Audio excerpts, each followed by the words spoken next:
Madame la Présidente, Monsieur le Ministre, Madame, Messieurs les rapporteurs et vous tous, mes chers collègues, vu de chez moi, la France hexagonale, c'est Paris et c'est la Tour Eiffel, et c'est aussi le bon vin et le bon fromage. Mais à fréquenter cet hémicycle depuis quelques mois, je comprends mieux cette vérité que ce qui est loin des yeux est souvent loin du cœur, et inversement. C'est peut-être pourquoi nous sommes si peu nombreux. Heureusement que le nombre ne fait pas la qualité.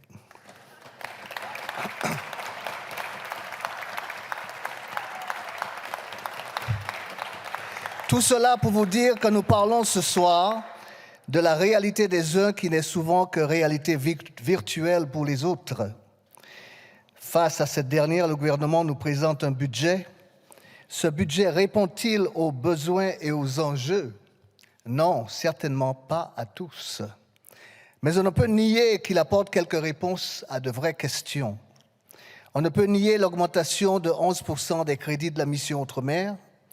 Cela traduit, à mon avis, la volonté du gouvernement, en particulier de votre ministère, Monsieur le Ministre, de poursuivre et de renforcer l'accompagnement dont l'Outre-mer a plus que jamais besoin, compte tenu des crises successives subies par la France et plus encore par les territoires ultramarins. Le groupe démocrate se réjouit de l'engagement du gouvernement que traduit cette progression. Les crédits de cette mission vont servir à pallier, au moins partiellement, des situations conjoncturelles tout à fait inextricables que connaissent certains de nos territoires. C'est le cas des échouements, on en a parlé, échouements de sargasses qui provoquent des problèmes de santé publique et génèrent des coûts de traitement insupportables pour les budgets des collectivités qui en sont victimes.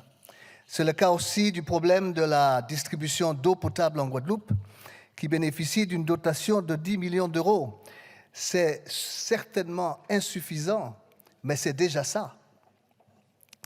Au-delà des situations conjoncturelles, ce budget se doit surtout de traiter les différentes problématiques structurelles que confrontent les différents pays de l'outre-mer français. En effet, l'outre-Atlantique et l'outre-Pacifique ont des caractéristiques socio-économiques communes, mais doivent être considérées en fonction des bassins de vie où ils se trouvent.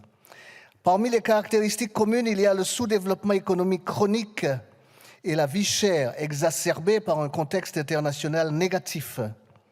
Ce budget se propose dans sa deuxième priorité d'encourager la création de valeur en continuant à soutenir l'activité économique à travers la poursuite de l'exonération de cotisations sociales. Et il combat la vie chère avec la prolongation du bouclier qualité-prix. Ce n'est peut-être pas encore suffisant, mais c'est déjà ça. Je note également le doublement de la dotation destinée à la diversification agricole.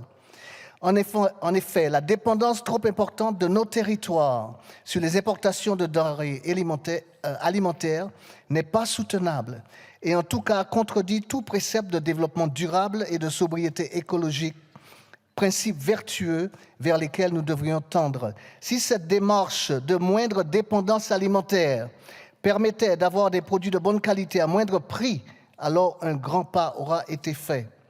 La richesse des territoires doit aussi reposer sur la qualité de ces hommes et de ces femmes et doit aussi leur bénéficier. C'est pourquoi je me réjouis que les efforts en matière de formation soient maintenus à travers l'aide à la continuité territoriale. Je me réjouis aussi qu'une réflexion sur les missions et l'organisation de la DOM soit en cours. Cependant, quelles que soient les sommes annoncées, quelles que soient les bonnes idées et les bonnes volontés, certains territoires ne disposent simplement pas de la technostructure nécessaire pour monter et mener les projets d'une certaine envergure. Et là encore, je me réjouis que l'accompagnement en matière d'ingénierie soit prévu. Il est souhaitable cependant que cette expertise venue de Paris puisse aussi être l'occasion d'améliorer les expertises issues des territoires. Pour terminer, je souhaite que nous prêtions une attention toute particulière à la manière dont la loi est élaborée afin de nous permettre, nous parlementaires, d'avoir plus en amont la possibilité d'apporter les adaptations nécessaires au regard des circonstances particulières de chacun de nos territoires.